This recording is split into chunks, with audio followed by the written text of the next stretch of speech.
G'day guys, Wereman here, welcome back to the workshop. We've moved back to Adam's place to do some more rules discussion, haven't we, buddy? Yes, we have. Right. For some reason, it seems to be a thing. It seems I'm moving to be a in thing. on it. But I'm liking what you're talking about. So I want to. You were saying the other day we were going to talk about PPCs and what we can do with them from optional rules. So I'm very pro that. I love the PPC. I think the last one we did was the energy weapons one, where you can, where you've got ammo and overpowering things and all sorts of stuff. Go back and listen to that one if you haven't listened to it yet. But this one is going to be the PPC, and we are learning how to disengage inhibitors. Wow, that sounds explosive with Look lots at of that. extra damage. So we're on page 103 of TAC Ops, obviously. So advanced rules for PPCs allow players to disengage the field inhibitors if they so desire. The field inhibitor is what reduces the damage.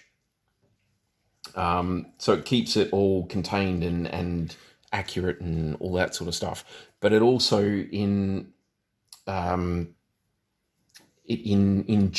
the minimum range. It incurs the minimum range. Right, so if you take the inhibitor off, you can disengage the minimum range modifier. So disengaging a PPC's field inhibitor removes the minimum range modifier at the risk of subjecting the firing unit to particle feedback. Particle feedback. Yes. Tell me more. I have to know this. So you disengage the inhibitor during the end phase of a turn. It disengages until you announce during a subsequent end phase that you're re-engaging it. The standard minimum range modifier does not apply to that attack. Otherwise, the player makes his... Oh, right, yeah. So, yeah, you make your 2-hit roll per standard rules, and then you roll 2d6 and compare it to the PPC feedback table, which is on the same page there on 103 down the bottom. So 103, which book was the tactical TAC operations? Ops, yeah, TAC Ops. So at 1 hex away, you're avoiding feedback on a 10 plus. On 2 hexes away, you're at a 6 plus, and 3 or more hexes away, it's a 3 plus. Ooh. Now, bear in mind that is a... Yeah, so it takes away the minimum range, but every time you fire it without the minimum range on, you still have to roll the 2d6, even if you fire it at 18. Yeah. Right, so you either put up with your minimum range or you remove the inhibitor and you have to roll a 2d6 and compare it to the feedback table. Okay, so 3 plus. Is that modified in any way? Or is it just a standard roll? No, just a standard roll. Just a standard 2d6 roll. Now, on 1 hex away, so firing it, you'd normally have a +3 modifier to your shot, right? Yeah. On this, you don't have that +3 modifier to your shot, but you then have to make a 10 plus roll in order to not hurt yourself. So, yeah. And a 10 plus, you've only got, 6? I think I worked it out. There's 6 possible combinations on 2d6 that will get you 10 plus. So there's 6 combinations out of 36 combinations. So that's not really my kind of odds, to tell you the truth. Even 6 plus is a bit... Yeah, 6 plus is a little, but it's 3 like... plus is good. I'd be going, this one, not for me, because if the result is less than the safe level shown, the first unmarked PPC critical slot is destroyed. Yeah. And the mech takes additional damage equal to the damage value of the PPC, as well as capacitor if you're using it. Yeah, and it's charged, obviously. To internal structure as well, not just to the armor. You take that to the internal structure. Oh, no. So, yeah, case stops damage transfer, but the mech warrior still takes 2 pilot hits. Wow. Because that counts as an ammo explosion. Wow. So that's... Honestly, I don't think that's worth it, but some people might think it is.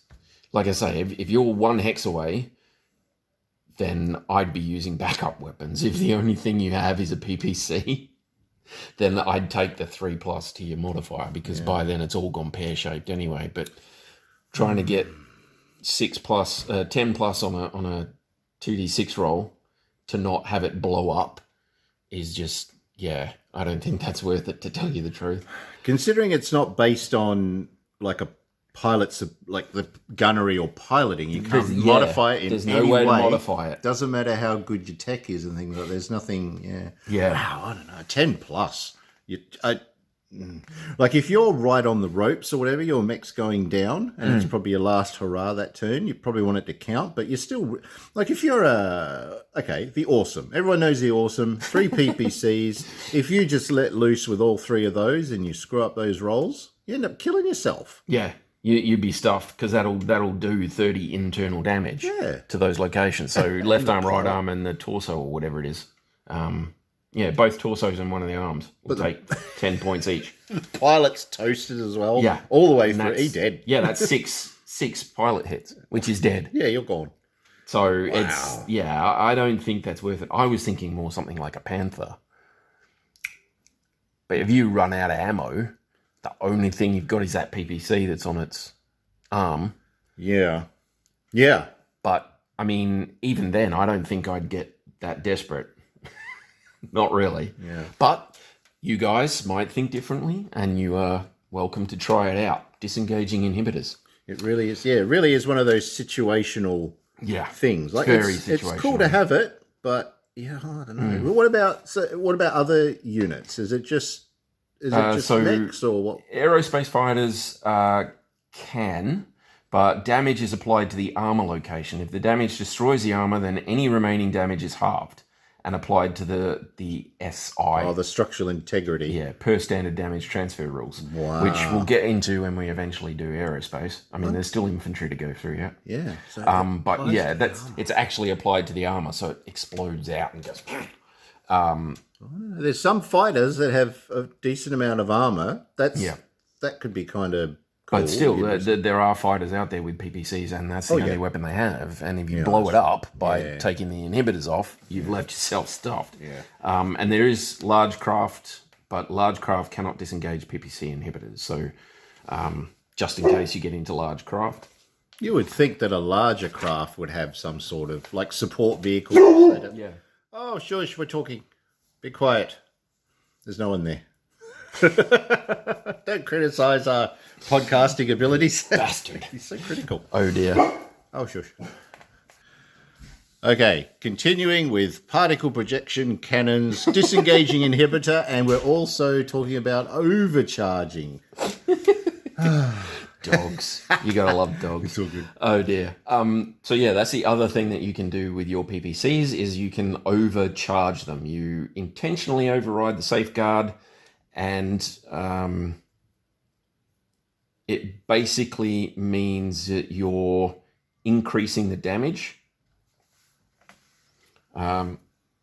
So anytime before firing the weapon, the player announces they're overcharging it. When the controlling player makes a weapon attack with an overcharged PPC, they roll a number of dice equal to the type of PPC fired based on the overcharging table that's below. So this is still on 103 of TAC Ops.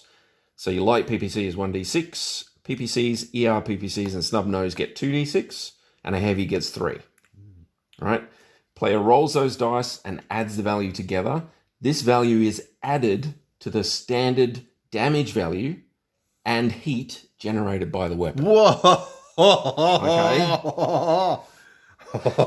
But, and that is awesome. That's 2d6 added extra to the 10 that you're doing with a standard PPC, right? It's cool. Yeah. But the weapon automatically takes a critical hit applied to the topmost unmarked critical slot when it's overcharged. Additionally, the player then compares the original die roll to the feedback table, which is... Wait a minute. Oh, yeah. That one that we did for the inhibitor is the feedback table. And if you only roll a single dice, consult the 3 or more hexes. If it's 2 dice, it's the 2 hexes. And if it's a 3 dice one, then you go to the 1 hex roll. The result of the die roll is less than or equal to the relevant number. The PPC catastrophically explodes, which is the same as the disengaging in the inhibitor, where it explodes back and does internal damage. It's the same thing. And you have to use it to the total damage value of the overcharged PPC. So you roll those dice, you add it to your damage and your heat, and then you take a critical hit and it explodes for the same damage. And that is messed up. Wow. I mean, it's cool, but I don't see why anyone would ever use that. That's just ridiculous. An extra 3d6 damage. From a heavy PPC. From a heavy PPC to one location, though. It's not splitting into 5-point groups. Yeah, but then you take the same damage. Well, this is war, Taryn, all right? If you're afraid about getting your feet dirty, then, maybe you shouldn't be in the mud. Oh, dear. But, yeah, I see what you mean. That is... Oh, man. Yeah. So, it blows back on you no matter what you do. But if you... so if it's overcharged, it will destroy the PPC. Yeah. And then you compare your result to the table, and if you fail that roll, it will do the same damage to you that you do to the enemy. So that heavy PPC that does 15 plus 3d6, if you fail that feedback roll, if those 3d6 that you roll are not 3 or more, which they should be. 3 or more, or? It's 3 or more. 10, wasn't it? I don't know. So, if you're rolling... Oh, yeah, no, it'd be the 1 hex row, yeah. Yeah. So 3 dice is on the 1 hex row. So those 3d6 have to be 10 plus. If you manage to roll more than 10 with those 3d6 when you add them to your damage and everything, then you're safe. The PPC will just break, right? But if you don't get 10 or more, then it will explode on you. Wow. So it's a last-ditch effort. So, all right. So the clan ERPPC does, 15? Yeah.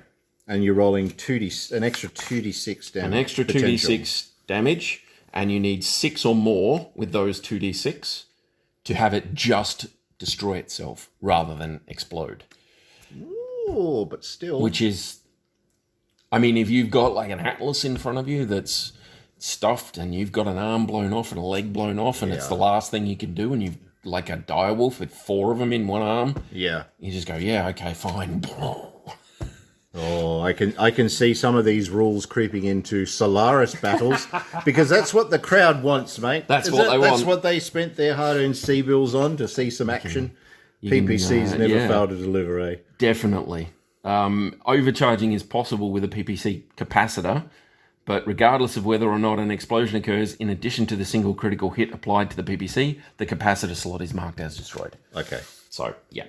You can technically overcharge while you've got your PPC capacitor charged as well. So those ER ones are doing 15 plus 2d6. So it's insane. I mean, I read those two a while ago and I'm like, why the hell would you bother with either of them? But, I mean, I can see where someone might get in the mindset that would be a cool thing to do. I just no. I prefer to stay alive and shooting people.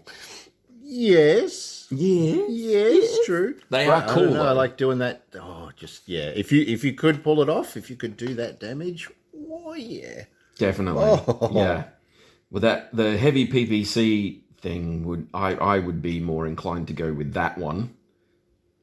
If that's your last weapon shot or something, and there's a couple of like heavy inner sphere mechs coming at you, you've got 2 PPCs, just blam blam. Yeah. 15 plus a capacitor plus 3d6. That's a butt ton of damage, and it's all to one location, like you said. So yeah, I don't know, but that elemental trooper's not getting up. Smidge of overkill there, buddy. I'm going to attack the proto-mech. Oh, no, I rolled a new miss. Yeah, I was going to say there's that 42 damage down the drain. Dear, oh dear. Wow. So yeah, PPC is disengaging inhibitors and overcharging. My opinion, not worth it, but very, very cool. My opinion, very fun. Let's try it. Definitely. Wow. Let's get a Daiichi or something. Just go for it, man. Dear, oh dear. All good. All good? Okay. All right. Well, that'll be the end of that. And you guys stay groovy, and we'll see you in the next one.